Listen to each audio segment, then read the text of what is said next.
Hola, soy Andrés Montero, soy escritor, soy narrador oral y estamos aquí conversando con Claudio para Somos Tramadol. Hola Andrés, ¿qué tal? ¿Cómo estás? Bien, gracias Claudio. Gracias a ti por esta nueva instancia de conversación para nuestro canal de YouTube Somos Tramador. Quisiera partir preguntándote cómo surge la idea de escribir tu primer libro de cuentos, La inútil perfección y otros cuentos seriosos. Bueno, ese libro surgió como solo, digamos, porque yo a los 16 o 17 años decidí que quería ser escritor cuando renuncié a ser futbolista. No, había renunciado un poco antes en verdad. Y me puse a escribir cuentos que, claro, ganaban todos los concursos del colegio porque no participaba nadie más, básicamente. Y entonces en un momento como que me quise probar en otras ligas, siguiendo con la metáfora futbolística. Y entonces escribí un cuento y lo envié a un concurso que creo que todavía se hace de la Universidad Andrés Bello, interescolar, que ¿Ya? participaban muchos caros de distintos colegios y mandé uno, el primer año no pasó nada, pero el segundo año tuve un segundo lugar. Y ahí el jurado principal, el presidente era Antonio Skármeta. Y, y fue la premiación, me dieron un iPod, creo, y después Skármeta me fue a decir, oye flaco, a mí tu cuento fue el que más me gustó, yo voté por el tuyo. Entonces yo me sentía ganador. Y ¿Qué te lo dijera el Carmen? sí, porque el presidente del jurado, yo había leído algunos de sus libros, qué sé yo. Entonces, a partir de eso me puse a escribir cuentos. Ya. Entre los 17 y los 20 años escribí, qué sé yo, 25 cuentos o algo así. Y varios empezaron a tener menciones en concursos, del Duoc, de Andrés Bello, de la revista Grifo, de la revista Paula, alguna mención honrosa, qué sé yo, por ahí. Y entonces junté, el criterio fue los que hayan tenido algún premio, básicamente, eh, porque suponía que eran los mejores. Entonces armé un libro con 13 cuentos. Y lo fui a dejar a la editorial LOM presencialmente, porque estamos hablando del 2010 creo, y lo fui a dejar a un montonazo así de libros, de manuscritos anillados, dije esto no va a ver nadie. Esto fue como en septiembre y pasó mucho rato, nadie me dijo nada, pero en abril me llegó un mail de Pablo Strachewski, el editor, que el comité había aceptado por unanimidad el libro para publicarlo. Después me recomendaron cambiar dos cuentos y finalmente salió el libro. Entonces es un libro que yo le tengo mucho cariño porque es el primero, pero que no tiene mucha estructura, digamos, son Mm. cuentos medio saltados, con una influencia muy marcada de Cortázar, demasiado. Lo estaba leyendo mucho en esa época. Claro, yo en el fondo decidí ser escritor cuando leí Todos los Fuegos del Fuego, entonces como que estaba muy marcado ahí. Y bueno, y ese fue como el primer libro, ya salió y todo, en febrero, no lo leyó nadie, no sé si lo leyó alguien hasta ahora, pero obviamente en el fondo yo ya me sentía un poco más escritor y después me puse a contar esos cuentos. Entonces un libro algunos de esos cuentos que están escritos ahí yo he contado como narrador. Ya. Entonces de ahí todavía tengo una cierta cercanía con el libro. ¿Y cuáles son las temáticas que priman en esos cuentos? Son sobre todo, son súper urbanos, nada que ver con lo que he hecho después, que es más campestre. Son cuentos que la mayoría como fantásticos en el sentido cortasariano de que al final del cuento te das cuenta de que no era lo que tú estabas pensando, sino que el mundo era otro y que, que en el fondo el narrador te estaba engañando. Eh, y con mucho juego como literario. Así, por ejemplo, hay un cuento que de hecho no está publicado ahí, pero que era un cuento que se podía leer como en orden normal o de atrás para adelante. Como cada frase te hacía un cuento. Eran como juegos, era más, que me sentía más creativo, como que jugaba nomás, Ya. buscaba, tenía mucha más preocupación por esos juegos, por ver hasta dónde te podía llegar el lenguaje.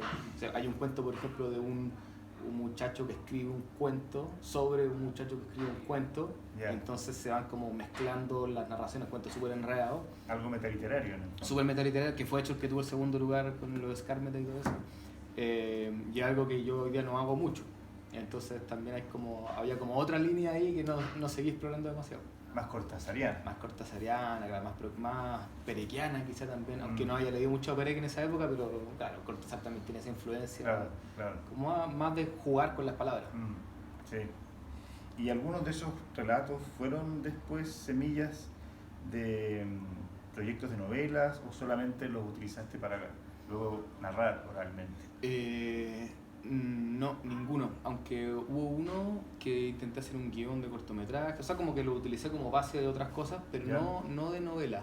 Si bien hay un par de cuentos que están ahí, que ya, por ejemplo, salían de Chile.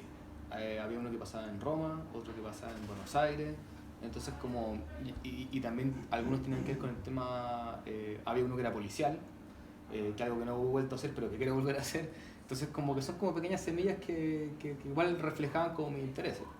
Pero muy desordenado todo, o sea, no era un libro de cuentos, era como de todo.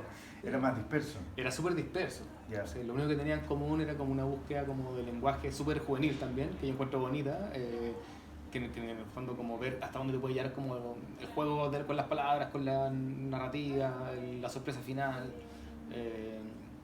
Pero claro, fue como una base, y de hecho a partir de ahí yo no escribí más con un buen tiempo. O sea, seguí escribiendo cuentos, pero no publiqué hasta como 6 años después. Ya, entiendo.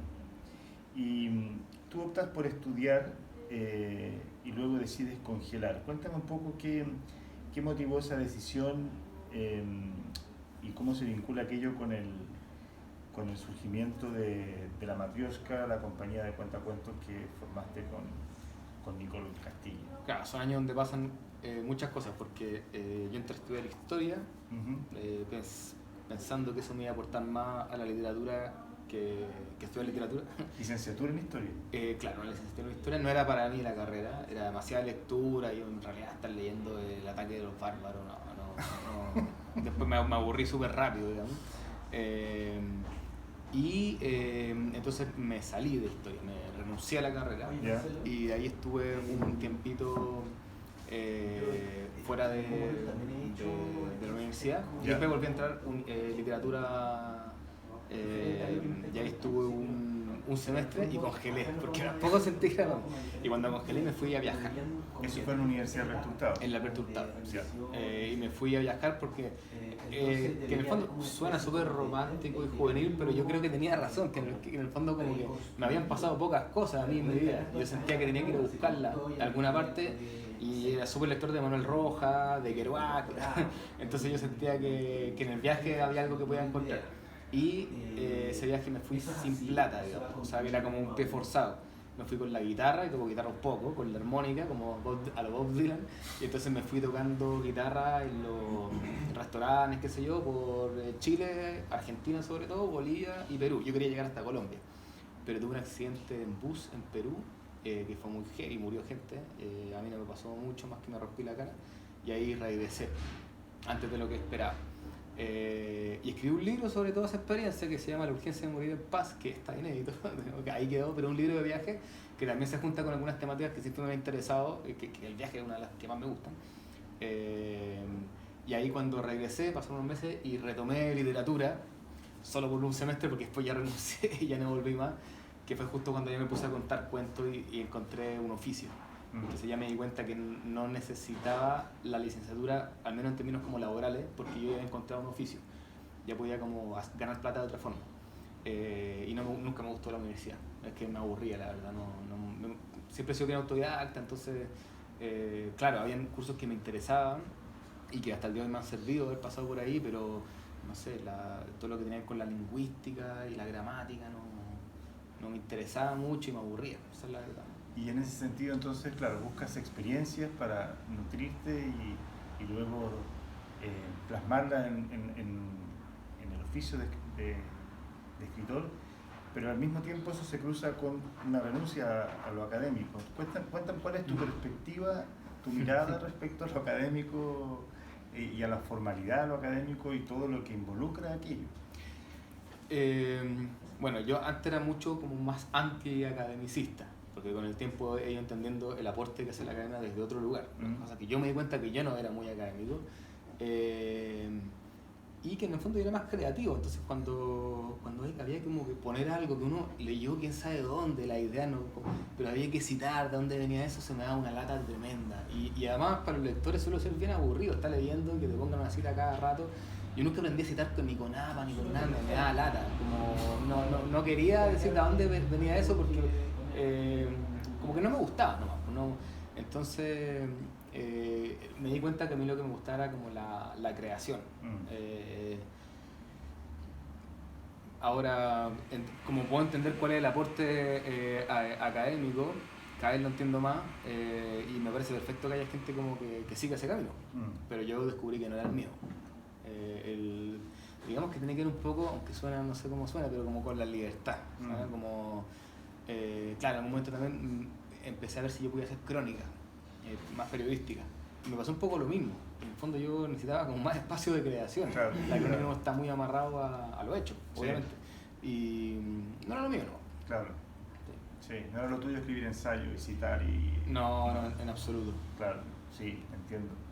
Y este oficio, en el fondo, de cuentacuentos que van abordando con Nicole, cuéntame un poco el origen de la Matrioska y cómo se va gestando en el fondo este trayecto entre ustedes. Bueno, yo en uno de estos periodos que me salí de la universidad estaba buscando qué hacer, digamos, y tomé talleres de todo. ¿Ya? Tomé talleres de décima, de muchas cosas, yoga, sí, de todo. Y entre eso, yo en mi familia súper cuentera, por abuelo, papá, sobre todo, tío, y mi hermano mayor había tomado un taller de narración oral. Entonces, yo vivía en el sur, pero me mandó un video de él contando un cuento de Manuel Rojas, que era uno de mis escritores favoritos, y yo no podía entender que había gente adulta en un bar escuchando un cuento de Manuel Rojas contado por mi hermano. O sea, me pareció, ¿esto existe? O sea, ¿se puede? No era stand-up, no era divertido, aunque pudiera tener partes divertidas, sino que era alguien contando un cuento en un bar mientras la gente se tomaba un vino. Me pareció increíble, o sea, como que... Entonces yo apenas pude, tomé ese mismo taller y me fue bien, y mi profesora Edith Larragá fue súper generosa conmigo porque me dio espacio para que siguiera contando más allá del taller. Y claro, y después me empezaron a invitar a colegios, primero ya gratis, a contar, y veía que eso funcionaba con los jóvenes, con los niños. Con los niños fue un poco después en realidad. Y entonces yo dije, bueno, acá está mi oficio. Y aparte me fascinaba y contaba mis cuentos. Entonces lo que me pasaba es que cuando alguien había leído La Inútil Perfección, que era el primer libro, yo le preguntaba, oye, ¿y lo leíste? Sí. Oye, ¿te gustó? Sí, es lindo el libro. Decía, pero era mi único libro. Entonces yo decía, ya, pero ¿qué parte? ¿Qué frase? No, todo estaba lindo. Pero ya, pero ¿cuál cuento te gustó más? No, estaban todos buenos. Entonces decía, puta, me están mintiendo. Y ahí, claro, yo cuando me contaba mis cuentos a un público, me fascinó eso de que fuera todo en vivo. O sea, yo estaba contando un cuento que estaba escrito, que no había recibido mayor comentario, pero ahora yo lo contaba y podía ver en vivo si la gente se reía, se aburría, se interesaba, postezaba. O sea, podía ver qué pasaba ahí. Y eso siempre me ha maravillado. Y aparte que siempre es de distinto, porque no es contar el cuento tal como está escrito. Hay una adaptación y aparte tiene algo de improvisación, va cambiando según el público. Claro.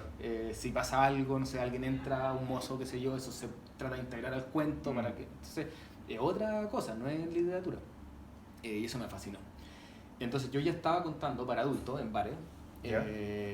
Y descubrí que hay un festival de cuentacuentos, de narración oral, en Valparaíso. Entonces escribí para ir, obviamente, y me inscribí y todo, había un seminario, venían narradores de otros países, y ahí conocí a Nicole, que era la única santiaguina, aparte de mí. Entonces estábamos medio guachos, casi todos eran porteños. ¿En tierras porteñas? En tierras porteñas, claro. Y ahí nos conocimos, fuimos juntos como a ver los espectáculos que había en la noche, venían narradores de Colombia, de España, de Argentina. Y ahí descubrimos como una pasión juntos, y después en Santiago nos seguimos viendo, yendo a ver a narradores sobre todo, por ahí enganchamos, y después bueno, nos pusimos a pololear y ahí armamos La Matrioska para hacer una compañía de los dos. Eso fue el 2012, o sea que ya estamos por cumplir 12 años de compañía de La Matrioska. Bien, bien. Claro, lo que tú me cuentas en el fondo tiene que ver con una instancia que es inédita para un escritor, en el sentido de tener la retroalimentación directa con el lector. Claro, que eso no le pasa a nadie, digamos. Claro. Algunos escritores se están dando de moda como que leen sus cuentos y leen muy bien, y tienen, por ejemplo, Hernán Casiari, lee sus cuentos en teatro, un gran narrador, y la gente lo escucha y se ríe, participa, aunque él lee, no tiene espacio de improvisación. Pero casos como ese son pocos. Claro. Generalmente ahora más que me imagino en 1900 no has tenido ningún feedback los escritores. Una crítica por ahí, una tertulia donde alguien comentó algo. Claro, claro. A los escritores ahora nos llegan cosas por Instagram o por redes, oye, me gustó el libro, no me gustó, pero como que uno tiene un poco más de feedback. Pero nadie tiene esto, de que contar el cuento y ver ahí mismo qué está produciendo. Exacto. Eso es una maravilla que... Sí. Y para mí ha sido muy útil, porque mi literatura por eso se ha ido oralizando. Porque, y por eso antes era más cortasariano o más literario, quiero decir, y hoy día hay como una mezcla, porque en el fondo yo he tomado de la oralidad lo que me sirve y voy viendo lo que le pasa al receptor cuando cuento y trato de replicar de alguna forma hacer la literatura, y un poco al revés. Exacto. En la oralidad trato de integrar algunas cosas literarias que a veces los narradores no están tan acostumbrados porque somos mucho del cuento popular, más había una vez un rey que tenía, que son cuentos más clásicos, que a mí me encantan de todo esto. Pero también trato de meter algo más literario y de ir como, bueno, juntando un poco las dos cosas. Claro. Y tú mencionabas, por ejemplo, que en este ejercicio de narrar en bares, en distintos lugares, con interacción directa del público, recurrías también a cuestiones que pasan y suceden, ¿cierto?, en esa instancia. ¿Cómo fuiste cultivando ese aprendizaje de la improvisación, que es un elemento muy propio de ejercicios teatrales, claro, y escénicos? Bueno, hay narradores mucho mejor que yo para hacer eso. Yo he tenido que aprender de a poco, digamos, porque tiene que ver como con la formación. Esto es un arte que todos llegamos por casualidad. O sea, no hay nadie que a los 14 años sí que quiere ser cuentacuentos. O sea, creo que no existe. Al menos en Chile. Entonces mi formación fue en lugares súper cuidados, bares, donde estaba todo como para que el narrador contara. El Mesón Nerubiano yo contaba ahí cuando partí, un lugar súper cuidado. A lo más tiene una interrupción de un mozo, que son súper cuidadosos. En cambio, otros colegas han partido en plaza y en parque. Entonces son mucho más expresivos. Como los juglares. Más juglarescos. Claro. Algunos necesitan o se han ido desarrollando como con ocupar algunos objetos para llamar la atención. Y eso son armas de doble filo, porque también en Chile no tanto, pero en Colombia, por ejemplo, cayeron mucho en el humor y como en el stand-up, porque para llamar la atención de la gente en la plaza tenía que ser algo divertido, porque en el fondo a la gente le interesa más. Claro. Y hoy día en Colombia casi que es difícil encontrar narradores que te cuenten un cuento. Sí. Todavía quedan, por supuesto, pero el movimiento en Colombia se ha ido... está un poco raro la cosa. En Chile no ha pasado tanto. Entonces, bueno, en mi caso tuve que aprender como de a poco. A mí me ponen en una plaza y no soy el mejor narrador, digamos, o sea, me cuesta un poco más, pero obviamente uno lo termina haciendo y va sumando cosas y va agarrando más experiencia, pero es la práctica. Es un arte muy lindo porque casi todo se aprende en la práctica. Uno toma talleres, toma algunas cosas, pero en realidad todo la experiencia. Claro, en una plaza son otros los requerimientos también a nivel técnico, por ejemplo. Sí, por el espacio abierto, ¿cierto? Claro, hay algunas cosas que uno tiene que fijarse, cubrirse las espaldas, que no pase gente por atrás tuyo, claro, pero todo eso es difícil. Sí. Uno tiene menos control. Digamos, en la narración oral está el cuento, el narrador, eso uno lo puede controlar. Yo narrador, el cuento yo me lo sé o lo tengo, pero aparte está el espacio y el contexto. Claro, entonces el espacio puede ser bueno, pero el contexto es que media hora antes, no sé, qué sé yo, se cortó la luz en todo el vecindario, entonces ese contexto yo no lo puedo controlar. En un teatro suele ser más controlable, porque ya está luz acá, la gente va a estar sentada acá, qué sé yo, no pueden entrar niños muy chicos, en una plaza pasa de todo. Entonces, bueno, en espacios menos controlados de contexto y espacio, uno más aprende a manejar eso. Los colombianos son secos porque partieron contando en la universidad, en espacios abiertos. Yo soy más de sillita, de quietud. De quietud, claro, de que el cuento se disfrute, menos quizá histriónico que los narradores. Y en este trayecto de formación de la Matrioska con Nicole, ¿alguno de ustedes, ya sea tú o ella, dijeron en un momento, ¿y si estudiamos actuación? ¿O más bien fue una idea fugaz? Lo que pasa es que, bueno, yo tomé algún taller de improvisación, por ejemplo, sí, tomé alguna cosa, pero por lo general el teatro y la narración oral no están muy de la mano. O sea, hay actores que son muy buenos actuando que a la hora de contar un cuento no resulta. Esto no le gusta a algunos actores, pero es verdad en realidad lo que pasa. ¿Y por qué no resulta? Bueno, daba un debate más o menos largo. Hay algunos que sí, por supuesto, pero en general el que es actor y realmente dice, yo puedo contar un cuento, afecta mucho la voz y el narrador, al menos el narrador chileno o latinoamericano en general, es como que trata de remediar lo que pasa cuando estamos en un asado y de repente después de la comida alguien se pone a contar una buena anécdota. Yeah. O sea, es mucho más tranquilo y el actor sale como con mucha presencia y afecta la impostar, voz, claro. la imposta. Claro. Y eso no es la narración oral, no funciona como uno pensaría. Entonces yo nunca pensé tomar herramientas de actuación. No creía que... Hay algunas cosas que uno le pueden servir, por ejemplo, de clown. Le puede servir para manejar como momentos... Los clowns tienen mucha improvisación, claro. casi pura improvisación. Y también tienen mucho narrativo. Entonces uno puede tomar cosas y también a mí... Yo tomé, por ejemplo, clases de impostación de la voz. Para aprender a proyectarla, esas cosas sí, más técnicas, pero de actuación no es lo mismo porque uno no actúa cuando cuenta un cuento, no es actuación, no, yo soy yo, Andrés, contando un cuento, no soy la bruja que viene a contar, o el duende que cuenta cuentos, y eso es algo que el mundo del teatro en general no sé si ha terminado de entender. Entonces estamos haciendo una diferencia entre narración oral y cuentacuentos. O sea, el cuentacuento es como todo aquel que cuenta un cuento, ya sea como clown, ya sea como actor, es un cuentacuento. Pero el narrador oral es otra cosa, porque el narrador oral está contando una historia con menos elementos, claro, que suelen ser el silencio, la palabra y el gesto, y hasta ahí. Claro, no suele tener objetos, disfraces por ningún motivo, porque soy yo contando una historia. Como lo hace un abuelo que está en el campo y se pone a contar un cuento, no se disfraza, no se pone un gorrito para decir, mira, soy un marinero. Entonces, por eso los actores se sorprenden cuando toman un taller de narración oral con un viejo narrador de oficio, porque les destruye un poco lo que venía de la actuación. Entonces, ese tránsito no es tan fácil. Hay muchos libros escritos por narradores que han sido actores que cuentan ese tránsito y es muy interesante. No adoptas un personaje para contar un cuento. O sea, se puede hacer. Sí. Pero, en mi opinión, eso no funciona. Entiendo. Es otra cosa. Y en 2016 publicaste el libro Alguien toca la puerta, leyendas chilenas. ¿Cuál, a tu juicio, sería la premisa dramática o narrativa de esa historia? Bueno, Alguien toca la puerta es un libro infanto-juvenil que nace porque yo contaba historias de viaje y de leyenda oralmente, nunca la había escrito, sino que la inventé y la empecé a contar, o algunas cosas que me habían pasado.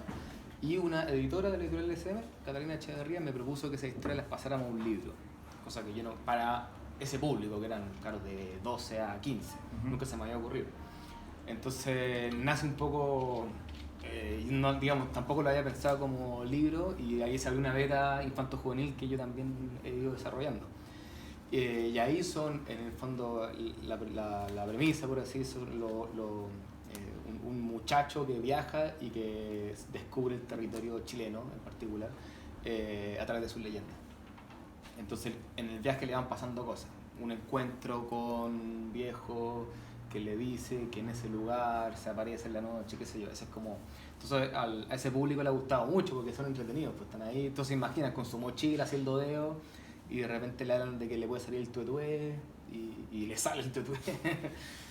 Entonces, por ahí va. Y de alguna manera son tus experiencias también. Claro, algunas son mías, otras que me han contado. Decidiste tomar la guitarra y partir. Claro, de hecho la portada de Alguien toca la puerta aparece como una mochilera con una guitarra como apoyada sola en un camino largo. Y esa es una foto que yo tomé en Argentina. Estaba ahí, lo vi bonito y tomé la foto que era como la ruta, el camino. Y a partir de eso se hizo una ilustración. O sea, está muy basado en mis viajes.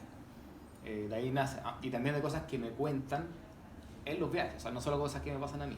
Ya entiendo. Y esos 6 cuentos funcionan son 6, funcionan súper bien como libro y también como para contarlos. O sea, los 6 los cuento y son como son súper bien con esa aire, no con los adultos, que los adultos igual se quedan, uy, pero es verdad que se te encontraste con el diablo, sí, estoy contando. Y lo sucedido en este viaje con respecto al accidente que viviste, ¿aparece en esta publicación? No aparece. No lo considero. No lo consideré. No. Ya. No, se están en La urgencia de morir en paz, que es este libro inédito de viaje, pero no aparece, o sea, nadie lo ha leído, digamos. No. Ya. El sello de la tradición oral de nuestros pueblos parece estar inaugurado en tu obra literaria Alguien toca la puerta, leyendas chilenas.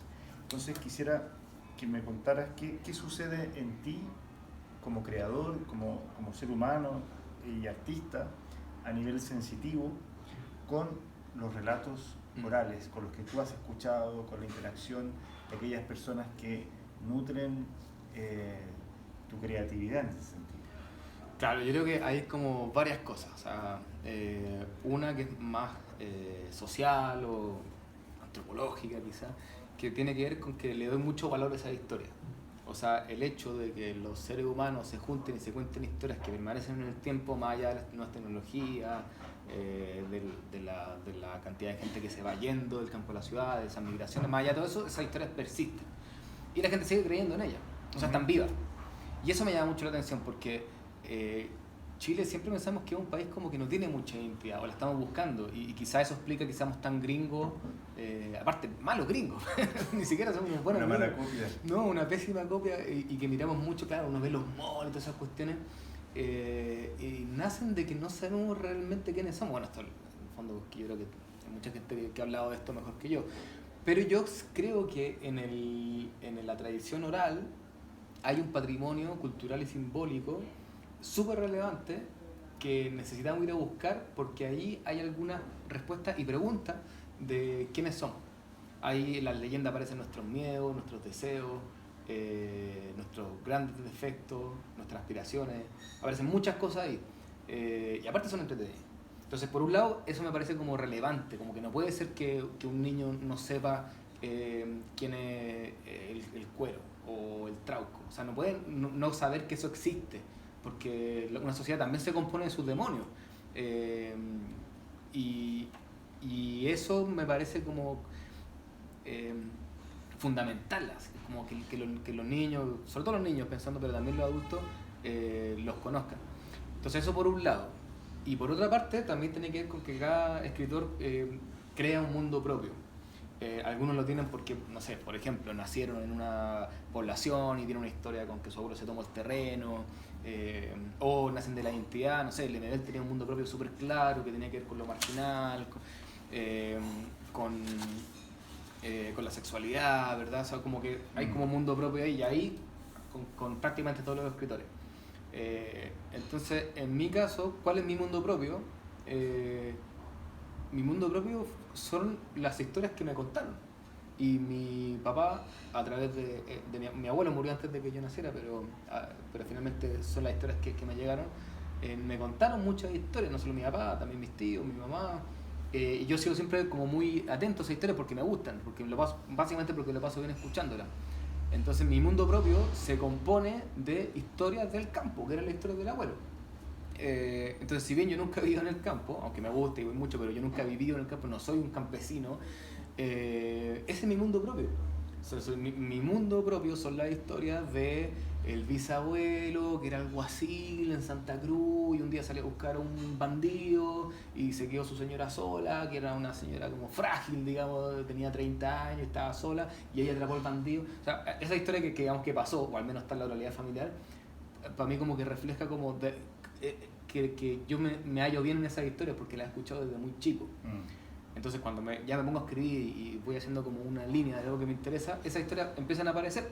En La muerte de Estilando hay muchas historias familiares que están metidas ahí, y eso, claro, aparte de que le doy un valor a la tradición oral, a las leyendas, al hecho que la gente se cuente cuentos que pasen no por la literatura sino que por la oralidad. Aparte de ese valor, que es del que hablaba primero, también está el hecho innegable de que es mi mundo propio. Entonces es difícil que yo me pueda salir de ese mundo. Ahora lo voy a ir ampliando. También me gusta el viaje, hay otras cosas, no es solo eso. Pero ese es mi mundo. Es como el de García Márquez, no sé, pues, ¿sabes? Él tenía su mundo, claro, que tenía que ver también con las historias que le contaron, y así cada uno va armando su mundo propio. Enriquece en el fondo esas semillas que forman parte de tu mundo propio y lo claro, diversifica.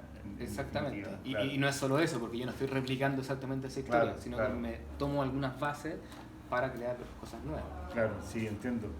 Y bueno, ese mismo año, en 2016, publicaste a través de la pollera Tony Ninguno, Sí, que es tu primera novela, en definitiva, ¿cierto? sí.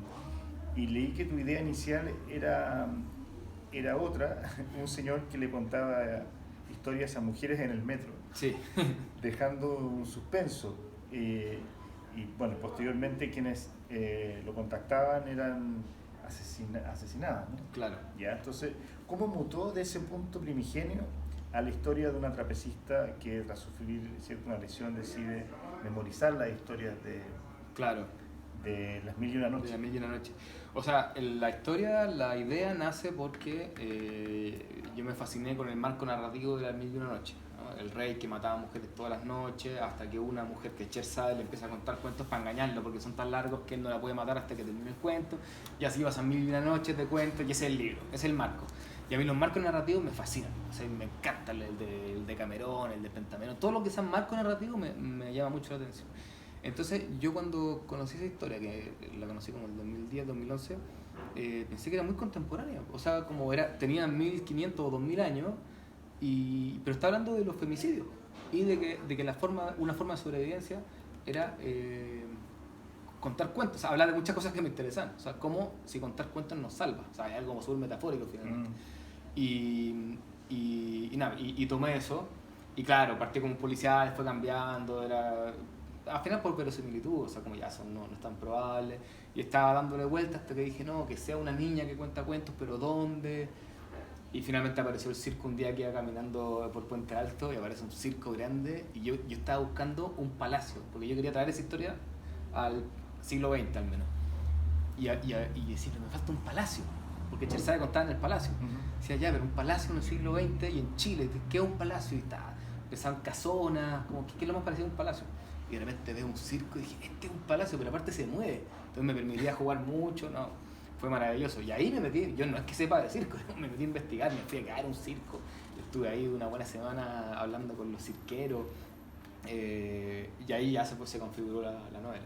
¿Y en cuál circo alojaste? El circo de los hermanos Tapia. ¿Ya? Que me aceptaron ahí con un contacto, un primo. Bueno, fue difícil, pero llegué y estuve ahí una semanita. ¿Y qué tal fue esa experiencia? Súper buena, súper buena. O sea, fue fundamental en realidad. Me dieron que armar ahí, armé la carpa dentro de la carpa. ¿Cómo eso? Porque estaba la carpa del circo y yo no llevé mi carpa para alojar y me dijeron, oiga, hijo, pero no quede acá abajo de la carpa por si llueve. Entonces yo armé mi carpa dentro de la carpa.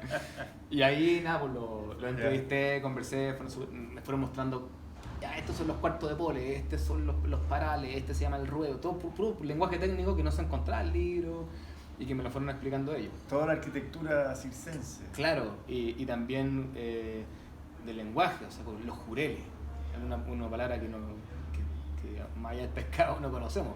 Y los jureles son los amores de la gente del circo fuera del circo. Los amores. Claro, o sea, por ejemplo, si yo soy cirquero y tengo una chica que voy a ver cada vez que voy a Chillán, que ya nos conocemos, es mi jurel. Y al revés, pues mujeres con hombres. Claro, pero cosas que uno no puede saber si no se mete en un circo. Cuando no tiene esa información no existe. Bueno, ahora tanto en ninguno. Pero es súper un lenguaje bien particular. Es un mundo al final, un mundo. Claro. Y aparte a mí me interesaba más que el circo, como que la función, me interesaba lo que estaba atrás bambalinas. Claro. Atrás. Claro. Cómo vivían, cómo dormían, que era un camarín. Porque le llaman camarines, uno se imagina un camarín, pero no son camarines, son como estos pequeños lugares donde duermen, Sí, son como unas casas rodantes. Y todo ese lenguaje tuve que como construirlo. Y bueno, hay un par de libros que me sirvieron también para... Pero sobre todo encontrar qué era lo que distingue al circo, que es la idea central de la novela, que es que ellos me decían con otras palabras, pero que en el fondo que ellos consideran que el circo es la verdad y de que lo que está afuera es la ilusión. El circo es la verdad porque se cae, se mata, no hay red, qué sé yo. En cambio lo que está afuera es la ilusión porque la gente trabaja pensando que le van a reconocer su trabajo y eso es mentira. Y esa idea fue central porque aparte se juntaba con La Mil y una Noche de que es verdad, de que no es verdad. Y eso solo se descubre como estando ahí, yo creo. ¿Y eso cómo lo abordaste narrativamente en la novela? Porque en el fondo la narradora principal, la Javiera, que es la que lleva el libro, la voz, digamos, y el niño que es todo y ninguno empiecen a confundirse si ellos no serán realmente Shersad y el rey Sareyal. Entonces, ¿cuál es la ilusión? ¿Cuál es la verdad? Y bueno, y eso está todo el... Es un juego como un poco de espejo, está toda la novela presente, con el marco del circo. Entiendo. Y en la trama de Todo y Ninguno existe un cruce férreo entre lo que me comentas, ¿cierto? Entre la oralidad y el mundo circense.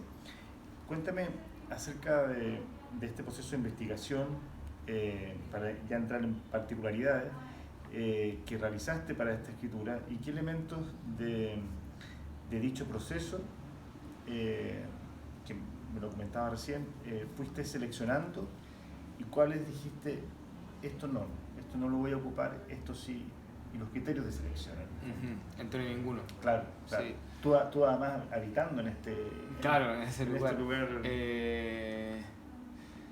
Claro, por ejemplo, a mí no me interesaba mucho la actuación misma del circo actual, porque el circo actual, por distintas razones, porque está compitiendo contra muchas intervenciones, ha caído en algo que a mí no me interesa mucho. Por ejemplo, cuando fui a este circo, uno de los números era que salían 2 de los payasos disfrazados de Bob Esponja y Patricio Estrella, pero no eran un número, saludaban y los niños felices. Yo dejé esas cosas afuera, digamos, y me enfoqué más en el circo del siglo XX, donde por ejemplo había una cosa que se llamaba como la segunda parte, que salían payadores, improvisaban, y eso aparece en el libro. Entonces, si bien eso ya no se hace, a mí me interesaba mucho más. Claro. Me servía más para la novela. A mí me critican mucho que no soy muy contemporáneo, pero es que en verdad no me interesaba meter a Bob Esponja. Prefería... Y por eso me enfoqué en un circo más sesentero, que me parecía más interesante. Entonces, claro, ahí hubo algunas cosas que tuve que ir seleccionando y dejando fuera, y por eso me fui quedando en un circo que, si bien no se describe en qué momento exactamente es. Y después, por ejemplo, el tren me parecía bonito. Hoy día los circos, entiendo que ya no viajan en tren porque todos tienen sus camiones, algunos habrá, pero el tren me parecía algo bonito, que se moviera el circo entero arriba de los vagones y todo, y lo que pasaba ahí. Hay una escena un poco sexual ahí que pasa en la oscuridad, eso me parecía atractivo. Y después había empresarios de circo, que hoy día también habrá, supongo, que yo puse como personaje en la novela. Con otros nombres, pero cualquiera que sepa un poco los puede identificar. Claro. Y están ahí. Esto que me decía recién, que tan criticado por no ser tan contemporáneo, tiene que ver con que no utiliza referencias actuales sobre cierta estética. Claro, supongo.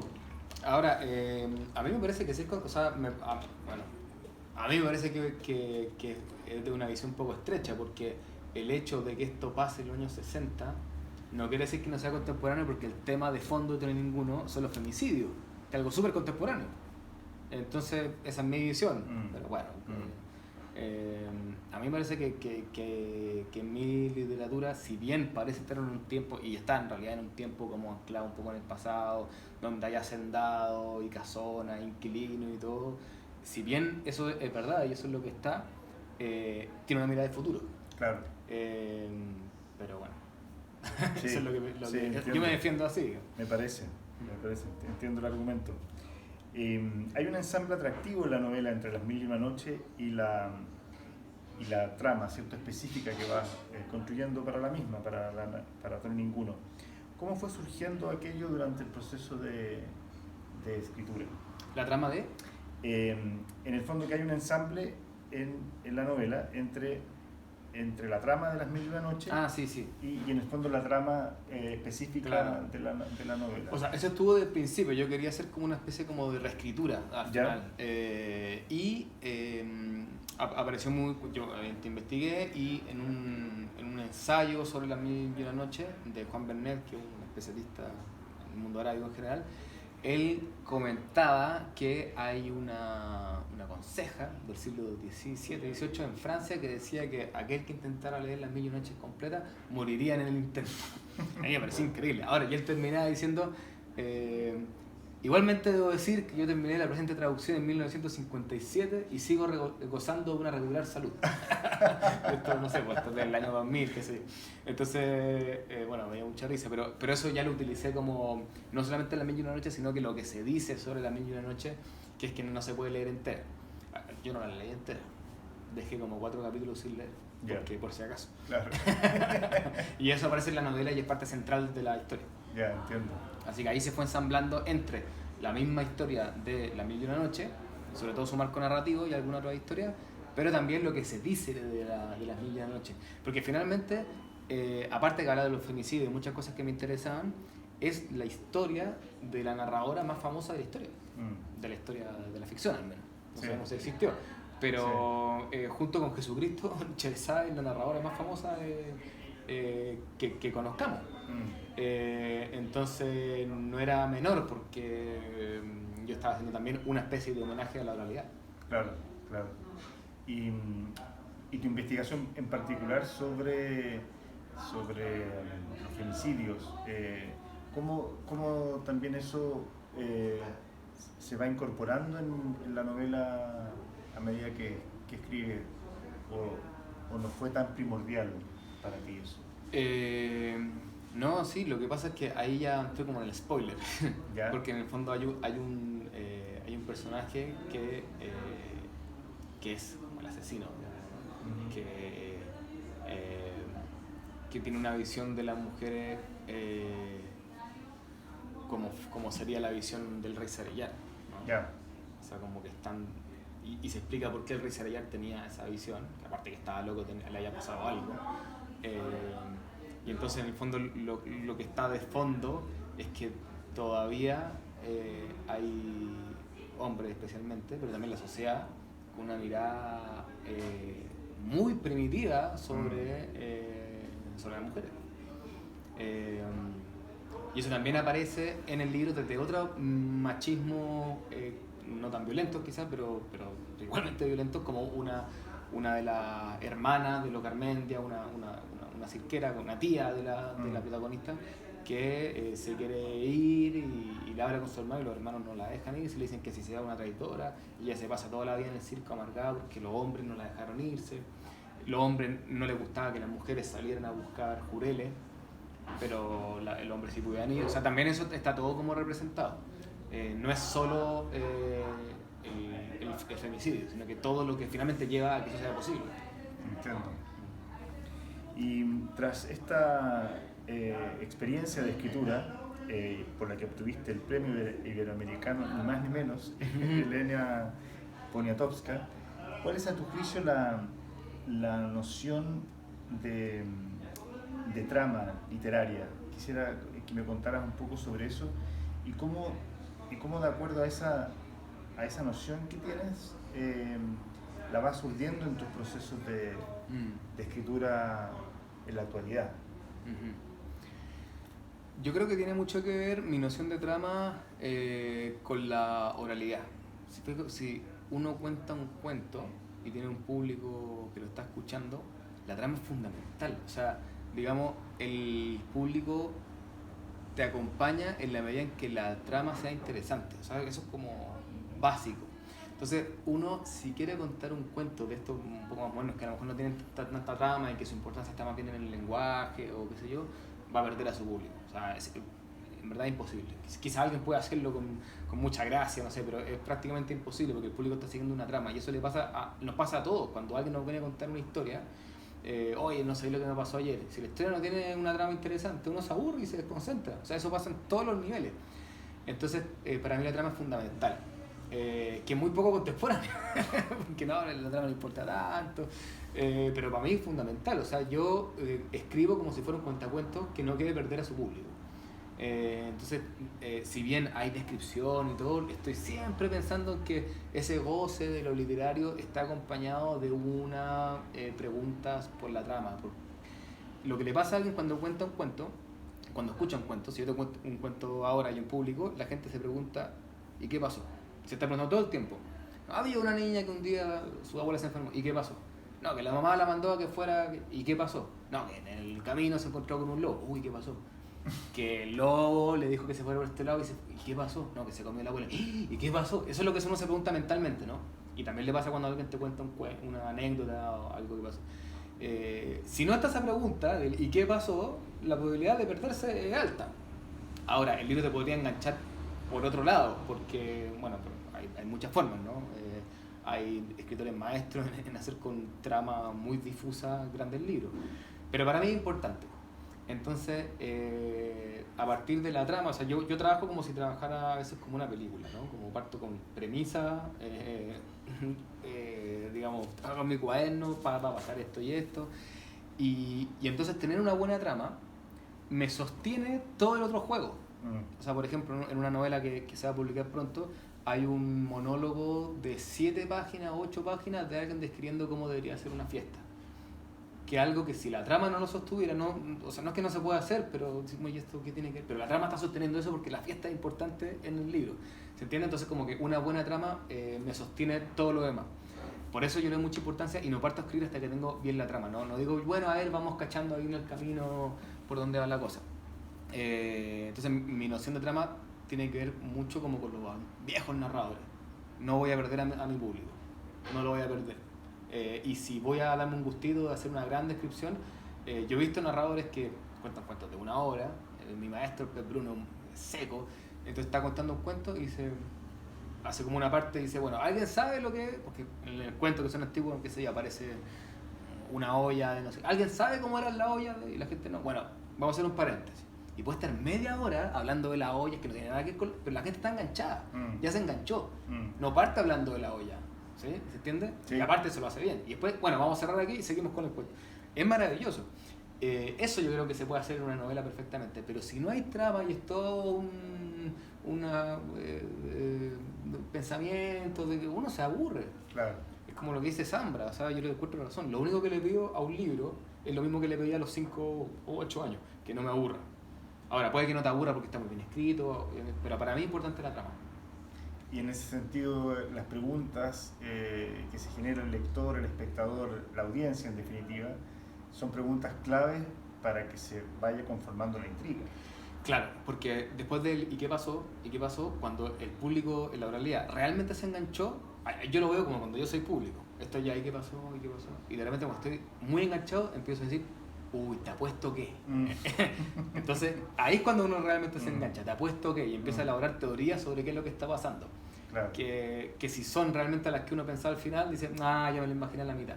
Pero si te sorprende, Claro. va a ser un gran libro. Claro. Por eso los finales yo les sigo dando importancia. Mucha gente, no, al final no importa, lo que importa es amar la trama más que el desenlace. No estoy de acuerdo, o sea, el desenlace es súper importante. Pues hay muchas tramas bien hechas que al final como que uno nota que el escritor no se le ocurrió cómo terminarlo y escribió cualquier cuestión. No, el desenlace es importante, por supuesto. Es lo último que uno, como decía Neruda, bueno, está medio cancelado Neruda, pero decía, libro cuando te cierro abro la vía. Yo estoy de acuerdo con eso. El desenlace se termina y uno, aparecen cosas que... Y si el desenlace es aburrido, no, el libro empieza como a quedarse como un poco atrás. Eso es lo que pienso yo. Por eso le doy tanta importancia a la trama. Y en ese sentido, entonces, para ti es primordial tener más o menos claro el final. Claro, si se dice que los escritores son mapa o brújula, ¿no? Como mapa el que tiene todo pensadito y brújula el que tiene una noción de para dónde va la cosa. Y hay grandes exponentes de las dos formas. Yo siempre sigo más bien mapa. O sea, quiero tener la cosa como clara, porque eso me sostiene las digresiones, todo lo demás me lo sostiene una buena trama. Y siguiendo con esta idea, ¿cierto?, de la trama, ¿cuáles son las claves esenciales para urdir la trama de un cuento y cómo en el fondo se sostiene aquello en el momento de la narración? Cuando estás tú ahí frente al público, ahora, por ejemplo, si tuviese esta sala llena y tú quieres sostener eso, sí, en la acción, contando. Si estoy contando, yo creo que es distinto a escribiendo, pero contando hay algunas cosas que no es nada nuevo, porque en el fondo tienen 4.000 años, por lo menos, o sea, digamos que nosotros sabemos que se cuentan así, que son sucesos concatenados, pero bien concatenados, o sea, cada cosa lleva a la otra, cada cosa que estoy diciendo tiene que ver, y si no es así, lo expongo. Esto, como te decía, del paréntesis, ¿no? pocos personajes, no tenemos tiempo para volver atrás, no entendí bien quién era personajes bien definidos, claros, por eso también los arquetipos. O sea, de ahí vienen, que en el fondo cuando alguien decía y el rey, uno ya entiende quién es el rey, porque ya hay un arquetipo de quién es el rey, porque no había tiempo, ni memoria, ni atención para que me escribieran a un rey de cómo era, que le encantaba de todos los días, y que me escriban durante 5 minutos al rey. El héroe, el sabio, por eso son los arquetipos, porque en el fondo yo creo que es una cuestión narrativa. Claro. A lo mejor simbólica también y todo lo que uno quiere, pero para mí es narrativo. O sea, no tengo tanto tiempo para explicarte cómo era el héroe. Si te digo que es un héroe ya te entendís que pone papel y a alguien. Entonces, los cuentos cuando uno los narra no pierde mucho tiempo describiendo. Porque cuando presenta un personaje más o menos ya se entendió para dónde va. En los cuentos populares. Después hay otros donde uno obviamente tiene que escribir un poco más. Entonces son pocos personajes, una trama simple. Y esto es un poco triste, a mí no me gusta tanto de la narración oral, que debería ser en un tiempo cronológico ordenado, ¿no? Como del pasado hacia el futuro. Yo he probado a partir del final, de la mitad, y es difícil porque uno está sentado, no tiene tiempo de volver atrás, ¿no? Está escuchando y lo que está pasando ahí no se va a repetir. Claro. Entonces, un poco más difícil. He probado con anacronías como la elipsis, por ejemplo. A ver, como claramente no voy a contar esto, a ver qué pasa. Pero cuesta un poco, yo creo que hay que formarse uno como narrador y el público se tiene que formar también. Recordemos que la narración oral contemporánea es bastante nueva, o sea, llega a Chile en el 93. Uno siempre ha escuchado cuentos en su casa, pero ir y pagar una entrada para sentarse a escuchar historias por 1 hora que son todos adultos, eso es nuevo. Claro. No tiene 30 años, apenas. Requiere atención. Requiere conocer un poco algunas reglas, pequeñas reglas, pero entonces es un arte muy lindo eso que está como en construcción. Bueno, todos los artes yo creo que están en construcción, pero este especialmente, ¿no? Como que estamos todos descubriendo qué es. Y cuando alguien descubre algo y dice, fíjate que cuando uno y hace una teoría sobre eso, todo el mundo, los narradores la vamos a ver, qué interesante lo que dice. En literatura quizás ya sigue habiendo, pero está todo muy dicho, ¿no? Sí. Y en estos elementos que tú mencionas, ¿qué lugar ocupa o ha ocupado en ti lo que se denomina el viaje del héroe? A mí, bueno, lo que pasa es que el viaje del héroe, al igual que las funciones de prop y todo eso, como que ya vienen en los cuentos. Uno cuando va a buscar un cuento, o que lo escucha, o que lo va a buscar a colecciones de cuentos populares, el viaje del héroe como que ya está presente, ¿no? Entonces, más que ocupar un lugar, está en la oralidad, en el tiempo. Ahora, yo he intentado tomar el viaje del héroe para hacer literatura, porque la realidad, como te digo, siento como que un poco viene medio dado en muchos cuentos, no siempre, pero en muchos. Y escribí una novela con la estructura del viaje del héroe clarita, pero haciendo desde mi punto de vista como algo nuevo, o sea, subvirtiendo algunas de esas como consignas donde lo eres siempre como más o menos tiene como un viaje más o menos fuerte o interesante, entonces buscándole como otras patitas, donde el héroe no es tan claramente un héroe, donde el sabio no es tan claramente un sabio, como personaje un poco más ambiguo, que es lo que hace la literatura contemporánea, no te pone este es el bueno, este es el malo, sino que te pone luces y sombras. Claro. Y entonces tomé un cuento popular del flautista de Hamelin y hice una novela larga, como por 500 páginas, con el viaje del flautista hasta que se convierte en el flautista. ¿Y cuál es esa novela? Se llama La fiesta del viento, inédita. Yeah. Está terminada, pero inédita. No la he encontrado al público, no sé si es juvenil o es adulta, no sé dónde va. ¿Posibilidad de publicarla? Sí, está ahí. Está ahí. Hay que encontrarle como la vuelta. Ya, perfecto, entiendo. En 2019 publicas Taguada, que es tu segunda novela, y en ella relevas el arte de contar historias. Entonces quisiera saber, quiero detenerme en el fondo en uno de los epígrafes iniciales, y dice así el epígrafe: no importa que esto no haya ocurrido nunca, lo que importaba era contarlo. de Abelardo Castillo. Entonces, ¿de qué manera estas dos frases se trasuntan en la trama de Tahuada y por qué? Claro, que en el fondo es la idea de que una buena historia es algo que alguien arruina con la verdad. Entonces, cuando yo cuento cuentos o alguien me cuenta una historia, a mí no me interesa si esto pasó o no pasó. A mí, por ejemplo, el trauco. ¿Existe el trauco? O sea, digamos, ¿es importante si el trauco existe o no? Porque lo que está diciendo el trauco es otra cosa. O sea, el hecho de que se siga hablando del trauco y que haya gente en Chile que todavía defiende que existe, está hablando de otra cosa, ¿no? Que tiene que ver nuevamente con el tema como de género. Entonces, a mí lo que me interesa es por qué esa historia sobrevive. No me interesa si es que es verdad o no. A nosotros nos pasa ahora con Nicole, hicimos un programa de televisión, Los Cuenteros en Ruta, íbamos a buscar leyendas a los campos y todo, y la municipalidad se nos contactaba con gente y nos decía, no, hablen con este que es historiador. Y a nosotros nos gustaba mucho porque el historiador decía, no, eso que dicen no es verdad. Y yo decía, porque a mí no nos importa, si lo que nos importa es si la historia se cuenta o no. Porque hay otra respuesta ahí, no todo tiene que ver con si es verdad o mentira. ¿Por qué eso existe? Entonces, en Tahuada, la historia, para quien no la conoce, es un mito, una leyenda, yo creo que realmente pasó, pero más allá de eso, se trata de un terrateniente, don Javier de la Rosa, que se enfrentó en un contrapunto, en un duelo de payas, con el mulato Tahuada. O sea, rimas, cada uno con su guitarrón, ¿y quién ganaba? El don Javier, terrateniente rico, el mulato, un inquilino pobre, mulato. Y se enfrentan en un duelo que dura 4 días con sus noches. O sea, esa es la historia. Y que finalmente gana, al parecer con trampa, don Javier de la Rosa, y el mulato de Tahuada había perdido lo único que tenía, que era su honor, y se suicida ahorcándose con las cuerdas del guitarrón. Es el mito. Tragedia. Una tragedia, sí, una tragedia. Entonces, esto pasó, yo pienso que sí, pero más allá de si pasó, o si en vez de 4 días y 4 noches en realidad fueron 5 horas, pero la leyenda se fue alimentando, que igual 5 horas es muchísimo.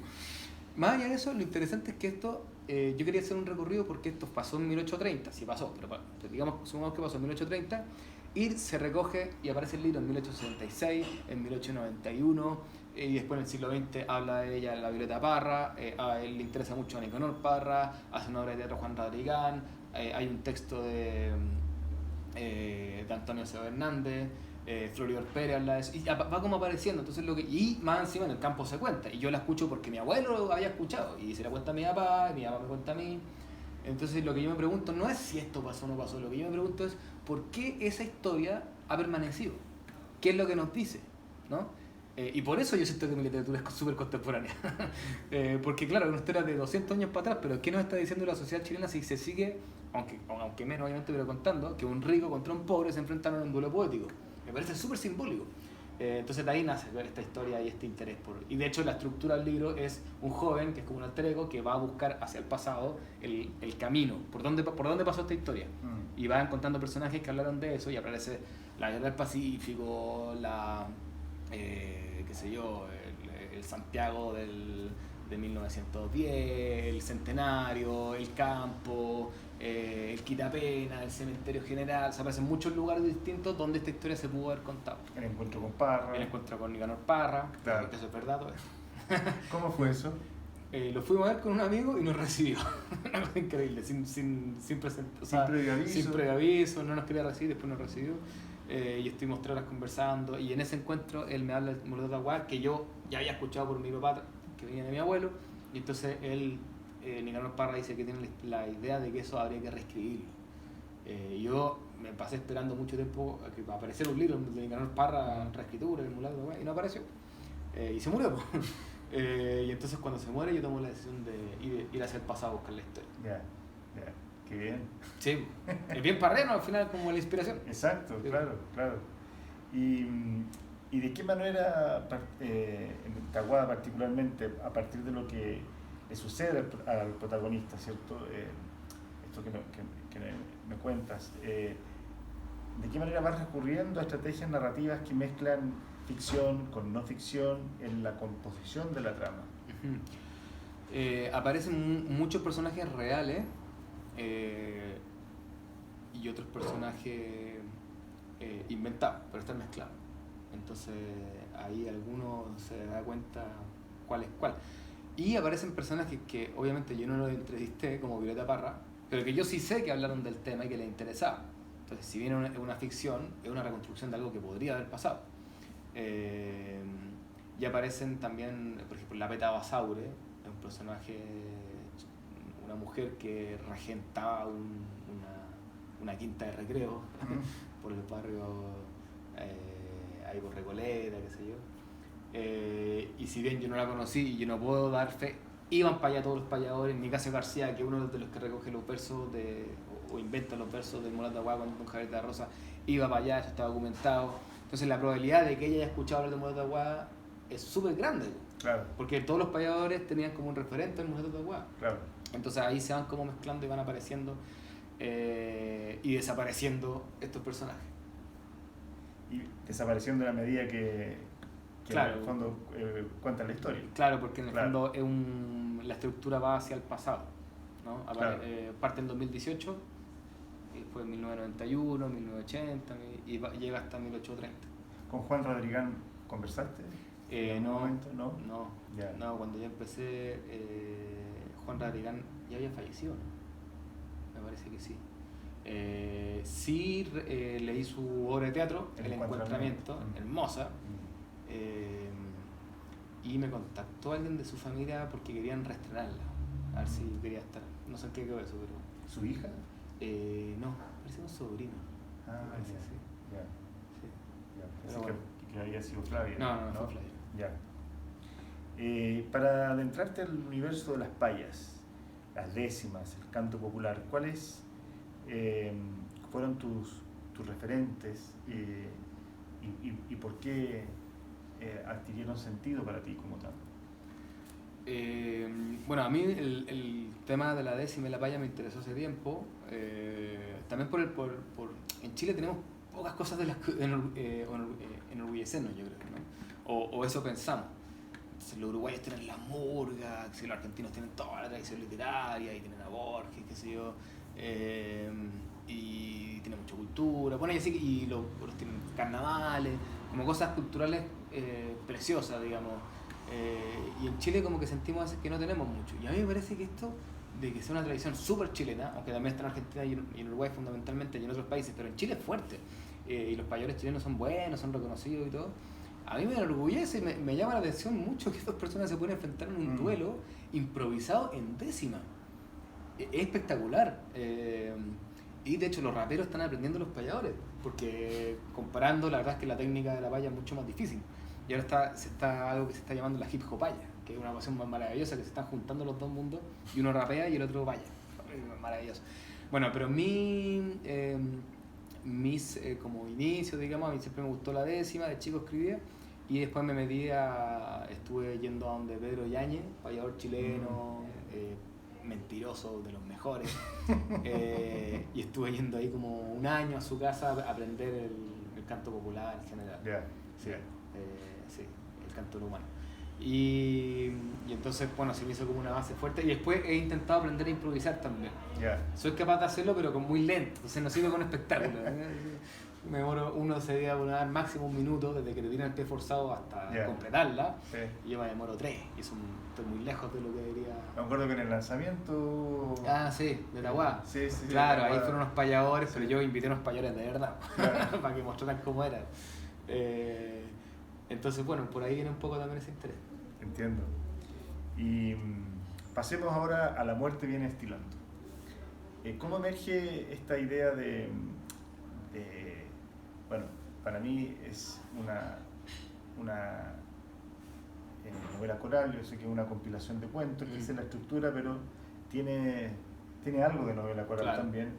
¿Y cuál sería en este caso la premisa dramática de la obra literaria en su conjunto? En este caso tiene que ver con... Yo quería mostrar distintas visiones, formas de entender la muerte en un contexto del sur de Chile. De ahí nace, o sea, el tema principal era la muerte. Entonces aparece también distintas formas de morir, o sea, digamos, hay asesinato, hay uno que muere de viejo, uno que se quiere morir, enfermedad, uno que muere ahogado, o sea, como distintas como formas en que la muerte aparece, pero sobre todo lo interesante es cómo los personajes entienden la muerte de distintas formas. Algunos la consideran no la mala, otros entienden que no es la mala, sino que es la que está haciendo como su trabajo. Aparece como personaje de cuento popular, como personaje, ¿no? Que se le aparece a la negra, que es un personaje del libro. Entonces son como distintas formas, pero lo que está detrás, digamos, o quizás que esta sí sea la premisa, es que la muerte siempre llega, incluso en los parajes más profundos llega. Y esto viene de la cultura popular para mí, o sea, de los cuentos. Hay un cuento muy famoso, hay muchos cuentos sobre la muerte. Yo tengo un espectáculo de cuentos sobre la muerte, de cuentos populares, muy antiguos. ¿Cómo se llama el espectáculo? Se llama Cuentos de la Madre Muerte, que es el título de un libro de Ana Cristina Herrera. Ahí aparecen muchos cuentos de la muerte. Y ahí hay uno de los más famosos, que es La Hijada de la Muerte, o El Ahijado de la Muerte, según la versión, que es un niño que es su madrina en la muerte y le da como un poder y qué sé yo. Entonces, a partir de esta idea de que la muerte puede ser madrina, aparece este cuento en este libro que se llama La Hijada.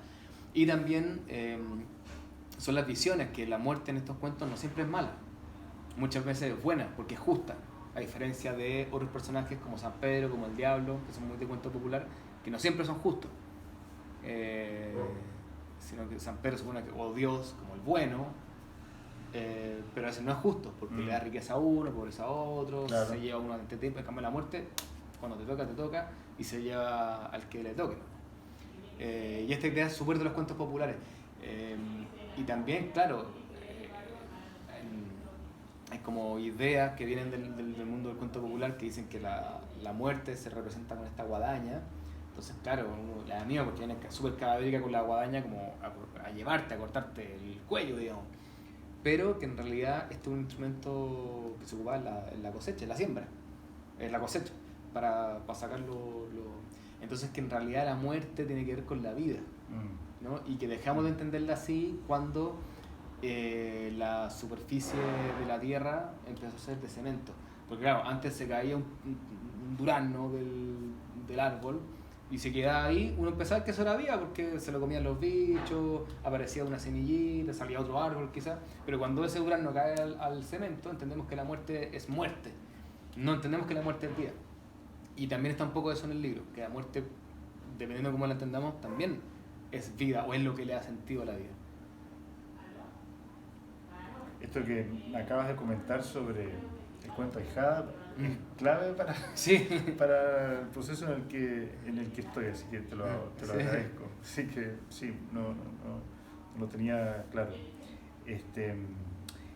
Y en las tramas de estos cuentos percibo paisajes sonoros bien cruciales, bien identificables, que tienen que ver con los lugares que aparecen. Por ejemplo, el lloradero. El llanto y con los nudos que en el fondo conforman la historia. ¿Cómo fuiste encontrando esos paisajes durante la escritura de los cuentos? Hay algunos que vienen de la oralidad familiar, como el lloradero. El lloradero, mi bisabuelo, Salomón Montero, parece haber sido un gran concha su madre, digámoslo así, odiado por mi abuelo. Mi abuelo le tenía miedo a morirse porque se podía encontrar con su papá.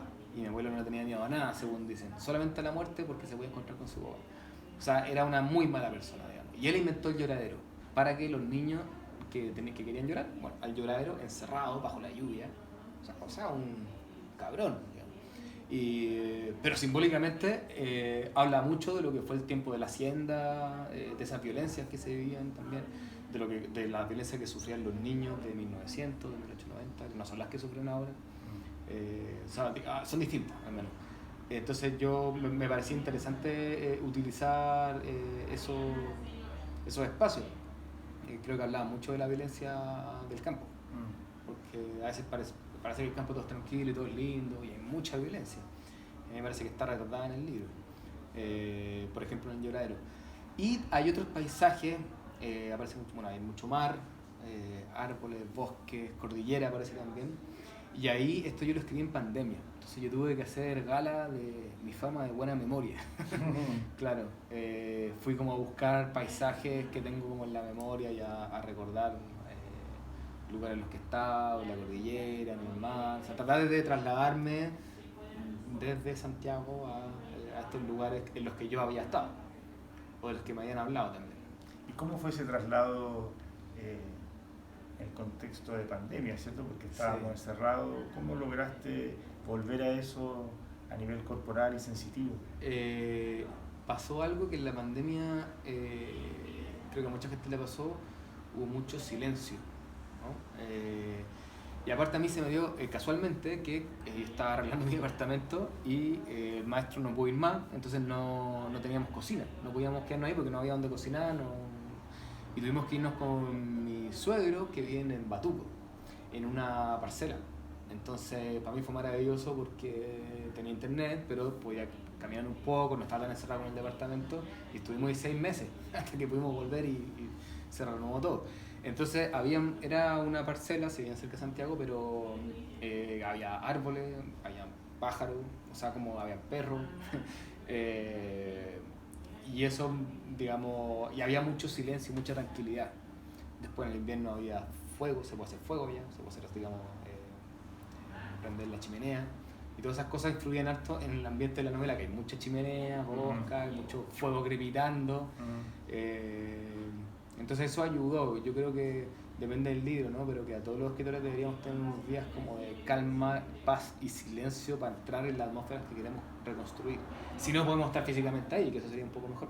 Claro, sí, en términos de estímulo, claro, sí, de entrar en una atmósfera particular. Claro, sobre todo yo creo que los escritores necesitamos mucho silencio.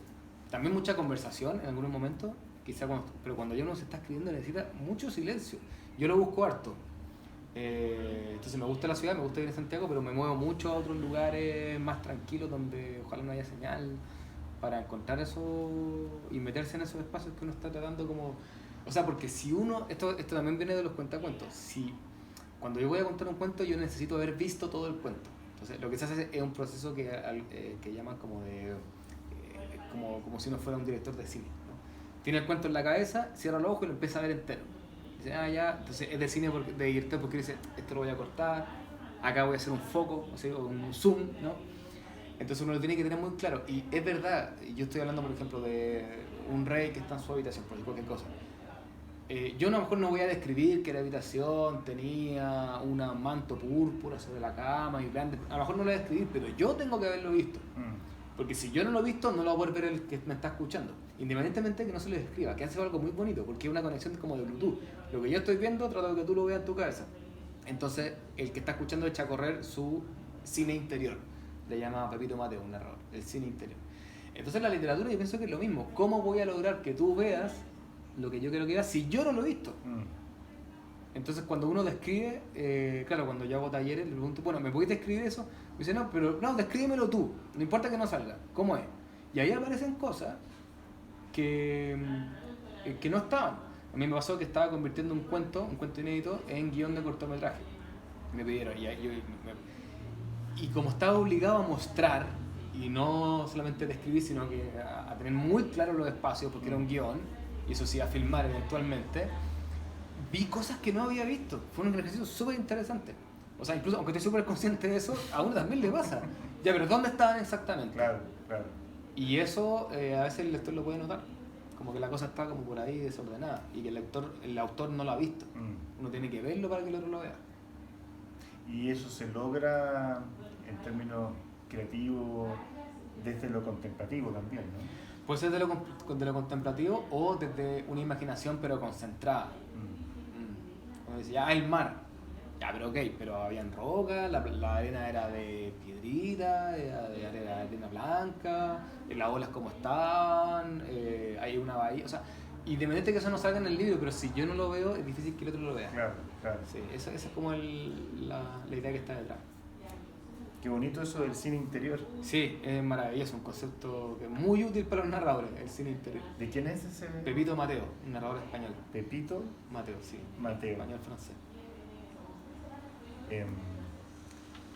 Bueno, a propósito de esto que estamos conversando, el silencio, ¿Estamos bien de tiempo? Sí, yo sí. ¿Sí? Ya. No problema. Ok.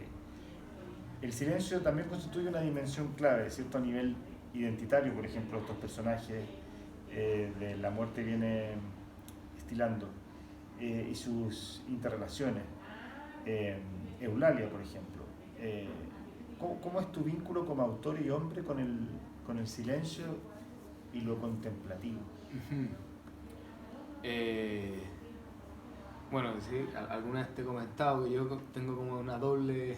Me gusta mucho la ciudad, me gusta mucho, soy sociable en general, me gusta estar con gente, me gustan las fiestas. Pero una parte de mí quisiera ser un ermitaño, así como estar solo, en silencio. Yo me muevo por los dos mundos, trato. Muy Piscis. Muy Piscis. Sí, muy Piscis. Entonces, quizá comparto lo que dice un poeta, Luis García Montero, español, dice que lo más importante para un artista es aprender a mirar, ¿no? O sea, como que uno puede escribir más o menos bien, redactar bien, ocupar alguna palabra precisa, quizá construir personajes atractivos, urdir tramas interesantes, pero finalmente lo que está de fondo es la mirada. O sea, uno por eso con un bestseller súper entretenido, qué sé yo, pero finalmente uno como un lector quizá un poquito más exigente, finalmente se aburre, aunque sea muy entretenido, o una película, o al menos lo que me pasa a mí, porque no veo cuál es tu mirada, ¿no? Como, dale, pero ¿qué es lo nuevo que me está aportando, aparte del momento entretenido que puedo pasar, que se me ha olvidado cuando termine? Entonces, he tratado de desarrollar la mirada. Claro, como un poco cursi, pero en el fondo por donde paso tratar de estar con los 5 sentidos abiertos. Porque no solo la mirada, también el olfato.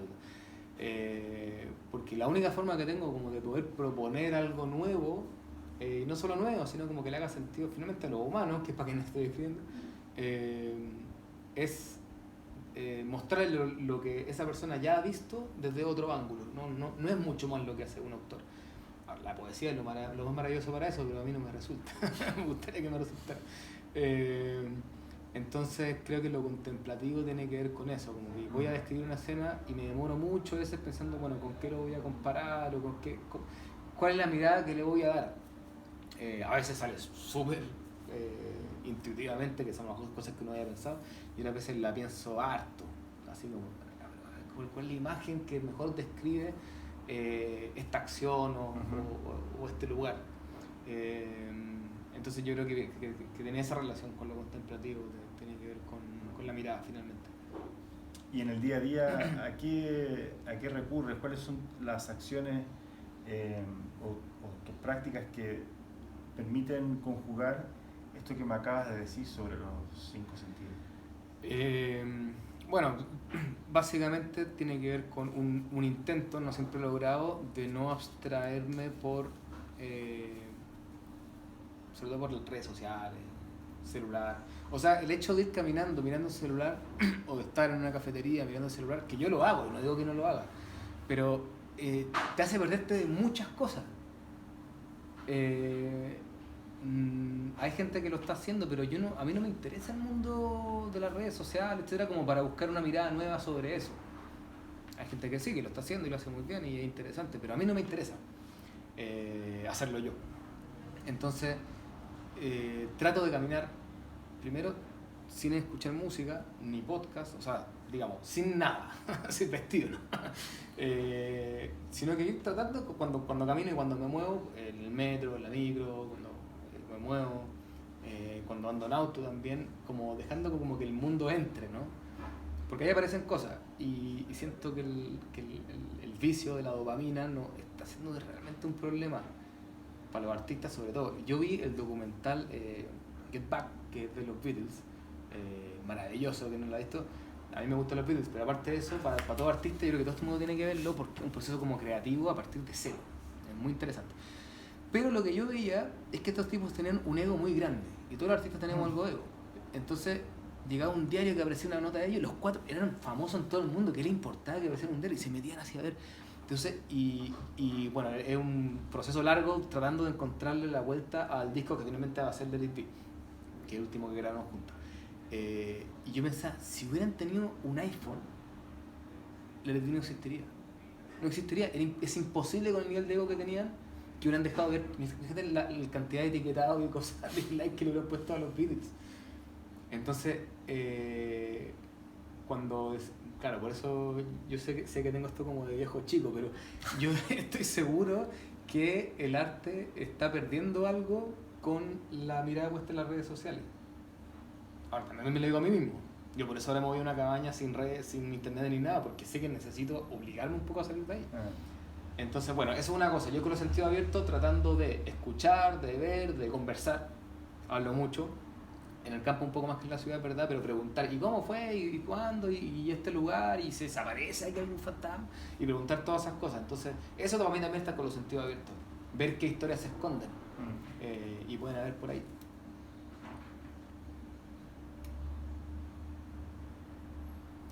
Y conversar también, juntarse hasta con amigos, preguntarles, escuchar sus historias de familia. A veces hay gente que le da lata escuchar, no, me habló, amiga, cuéntame lo que quieran, así estoy escuchando. Alguna cosa o se aprende o se disfruta al menos el rato conversando. Sí. Y eso en el fondo implica también forjar habilidades en términos de escuchar, ¿no? De ser un buen escuchador, finalmente te transformas en eso. Sí. Y también aprender a hacer las preguntas clave para que el otro quiera seguir contando. Tener algo de periodismo, digamos, algo de periodista. Sí. Yo no soy tan bueno en eso, pero me esfuerzo. Sobre todo significa, yo creo que más que incluso que la pregunta es como mostrar que hay un interés que tiene que ver con la posición corporal, con la mirada, para que la persona que quiera seguir hablando, que se sienta cómoda en ese lugar. Con una atención. Y ojalá disponer de un espacio. Exacto. O sea, yo cuando voy a una casa y vamos a conversar, pido por favor, y a veces me dicen que no, si podemos apagar la tele. Generalmente en el campo la tele está prendida. Sí. Es un problema porque con la tele, primero yo no me puedo concentrar, o sea, yo. Pero aparte también la gente, mire, ya perdimos porque la conversación, el diálogo, como bien lo entendían los socráticos y Platón, es como un viaje, bro. Entonces un viaje no puede ser interrumpido todo el rato, se va haciendo una sinergia. Eso yo me he dado cuenta, las conversaciones van agarrando vuelito. Por eso me gustan mucho las fogatas, por ejemplo.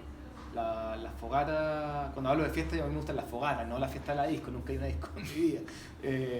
Me gusta como lo que empieza a pasar como con el fuego, que se empieza a aprender la conversación y el vino que también ayuda. A mí me gusta mucho eso porque, claro, yo sé que parece medio nostálgico y romántico, pero en verdad sigue pasando. Son las mejores conversaciones. Sí. A veces también puede ser una casa, pero el alcohol yo creo que ayuda a eso. Sobre todo como generar, aparte de la atención, como el espacio para que eso suceda. Sí. Y por eso cuando estamos conversando en un carrete y nos aburrimos un segundo y sacamos el celular, que yo también lo hago, si no digo como que hay un segundo de silencio, entonces a ver, voy a como chequear. Pero ahí está pasando algo súper grave, que es que la sinergia bajó a cero, o casi a cero. Claro. Entonces hay que dejar que haya silencio, no importa si estamos callados un rato, nos miramos y después volvemos a conversar. Soy un defensor de eso. En eso sí que soy nostálgico, ¿no? Porque no perdamos eso. Bueno, hay una resistencia al silencio también, un temor. No acostumbramos. Cuando hay silencio es cuando todos sacan los celulares. Claro. Incluso gente que es muy amiga que lo está pasando bien y no es que estoy aburrido y me quiera ir a mi casa. Claro. Pero es como hay un silencio, ¿cómo lo llenamos? Claro. Y en el silencio o en el aburrimiento es cuando salen las mejores ideas, los mejores proyectos. Cuando uno era chico, en el fondo, no sé, yo tenía hermanos que jugábamos mucho y los mejores juegos aparecían cuando estábamos aburridos. Sin duda. Porque ahí es donde aparecía la creatividad, los cuentos o las ganas de hacer otra cosa. Cuando yo empecé a leer cómic no fue porque mis papás me dijo, oye, lee esto, sino que estaban ahí, estaba aburrido, pues dije, a ver eso, y nadie me hice fanático. Si no está ese momento, ¿cómo vamos a descubrir otras cosas que a lo mejor nos gustarían? Exacto. O de repente salía a andar en bicicleta, pero de aburrido. Y Claro. descubrí lugares que están cerca de mi casa que nunca habría descubierto. Después fue un lugar donde yo me iba a volver, no sé. Pues. Sí. Y está muy entretenida la conversación. Quiero reiterar una pregunta que te hice ya hace tiempo en una entrevista para culturizarte, y que tiene que ver con el universo literario de Juan Rulfo, que está presente en La muerte viene estilando. ¿Qué te conmueve y remueve de ese universo? Yo creo que primero hay como una resonancia de que lo que cuenta Juan Rulfo siento que yo ya lo había escuchado, ¿no? Es decir, hablando del mundo propio. O sea, me entra fácil, me entra bien. Yo creo que eso me imagino que es como lo primero. Pero después hay algo en el modo de abordarlo que me parece, siendo que él no era un campesino, pero era viajero, siento que tenemos como algunas cosas parecidas. O yo me siento como inspirado porque él viajaba por otras razones, él vendía repuestos de autos, pero viajaba por todo México y fue como escuchando a la gente, le gustaba escuchar, pero era bien callado él, pero escuchaba mucho y tomaba fotos, el tema de la mirada, o sea, él tenía una mirada muy particular, entonces con eso que le contaban, armó, yo creo que sobre todo fue muy empático, por decir la palabra, como de entender qué era de verdad lo que le pasaba a esas personas, como que era en el alma, así lo más profundo que era lo que le estaba pasando, y eso yo creo que todo el mundo que lo lee lo nota, por algo están. Y después hay una cosa como súper literario, o sea, no agarraba el cuento que decía había una vez, sino que hacía círculos concéntricos. Me encantaría saber si alguien escribió alguna tesis sobre eso, porque esto es una idea que a mí se me ocurrió solo, pero me imagino que alguien habrá escrito. Sus cuentos, si la estructura de un cuento, digamos, es como de A a B, ¿no? Con un arco de transformación de los personajes, que sería como lo más clásico, o el viaje del héroe y vuelve a la comunidad. Los cuentos de Juan Rulfo hacen así. O sea, cuenta toda la historia en el primer párrafo. No en todos los cuentos, pero en muchos. Talpa, por ejemplo, que es mi cuento favorito. Cuenta prácticamente toda la historia en el primer párrafo, hace así. Y uno casi puede ser un microcuento, casi. Y después la amplía un poco. Y después la amplía un poco más. Y siempre como hay una parte del círculo que no está rellenada, que se va rellenando y deja otro abierto. Es muy impresionante la estructura que tienen sus cuentos. Te cuenta el mismo cuento como en Talpa, si alguien haga el ejercicio de leer Talpa, te cuenta el mismo cuento como 10 veces, pero nunca el mismo cuento. Va siendo así, hasta que finalmente vuelve al punto que empezó. Es una joya. Entonces eso me interesa mucho, porque aparte de lo que te hablaba de la empatía, de la mirada y todo eso, lo hizo con mucha literatura. Sí, y eso es como mucho que aprender ahí. Y hay un ejercicio recursivo. Sí, en casi todos los cuentos. Y siempre hay alguien que está hablando y repite, pero yo no sabía que mataron a no sé quién. Y va hablando, yo lo que pasa es que yo estaba acá, pero yo le digo que yo no sabía que mataron a no sé quién. No se da cuenta que sí sabía, sí. ¿No? Pero va... bueno, y también hay una cosa evidente que tomó mucho la oralidad, ¿no? Claro, está súper presente eso. Claro. Y tomando en cuenta un tópico clave de La muerte viene estilando, la espera. ¿Cuál es tu percepción respecto de quienes aún esperan justicia y desean saber dónde están sus familiares detenidos, desaparecidos en nuestro país? Bueno, un tema como que está con los 50 años, nunca ha dejado de estar, pero apareció con más fuerza. Ahí se terminaron de caer muchas figuras, ¿no? Como estos 50 años, un par de personajes que hace tiempo ya se habían caído, pero que hicieron su aporte en su momento, como Barken, cuando dice hay que dar vuelta a la página, o sea, es como de una insensibilidad brutal. Me parece increíble que gente que venga del mundo como cultural pueda hacer algo así. Entonces primero creo que es una cosa como social como bien evidente, que es que como que es muy difícil que haya paz de verdad en Chile mientras haya gente que sigue esperando, que todavía cree que puede aparecer por la puerta alguien. O sea, no es mi caso y nadie cercano, digamos, pero creo que puedo tratar de llegar a comprender lo que debe ser. ¿Y cuál sería el otro personaje, además de Barken? Es que ahora mismo no me acuerdo, pero apareció mucha gente como con esta idea de dar vuelta a la página, ¿no? Como ya está, dijimos todo atrás, ya vamos. Me acuerdo que la Nona Fernanda habló mucho de ese tema también, de cómo podía ser esto que estaba pasando. Aparte, justo en los 50 años. Y entonces, bueno, yo pienso como que la espera, el concepto de esperar o la acción de esperar más bien, es uno de los más terribles.